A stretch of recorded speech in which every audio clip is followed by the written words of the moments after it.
Hi, Hirsch Saha here. Monday night, 29 July 2019, just doing the second video for tonight, and I think the last one I made was a bit too long, so I'll try to keep this one a bit shorter.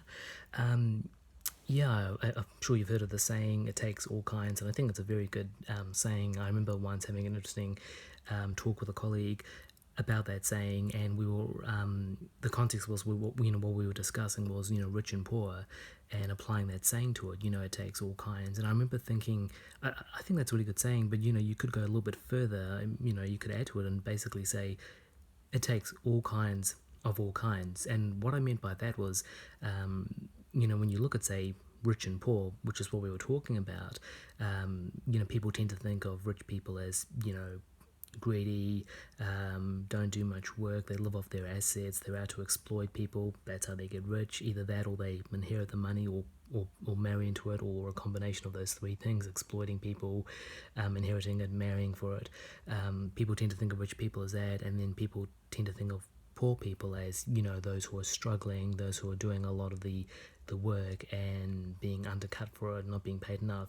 And of course, that is true in some cases, for both what I said of rich people and poor people, for these different perceptions of them.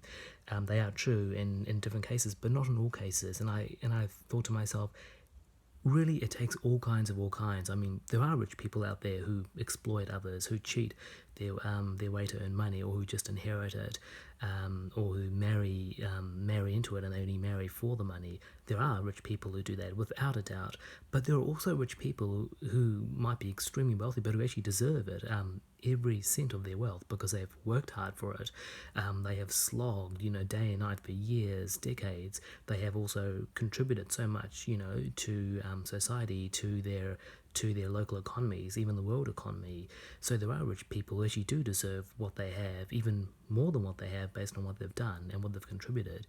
And then looking at poor people, without a doubt, definitely there are poor people who work very hard, who contribute a lot as well, but unfortunately do not get paid what they're truly worth, maybe based on say the situation they're in, or the certain type of industry they're in, or of course maybe because of how they're being exploited, or it could be that the economic times that they're facing, or a combination of those things.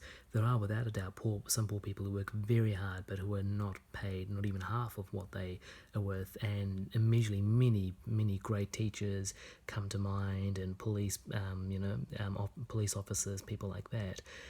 And then of course on the other, and there are poor people who actually deserve to be poor because they don't do anything, or they're lazy.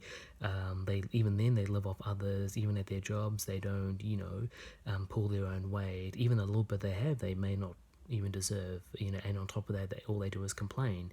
So that's sort of where I came up with the saying. Really, it takes all kinds of all kinds. There are rich people who just exploit others or manage to cheat their way into it, but there are also those who work very hard for what they have.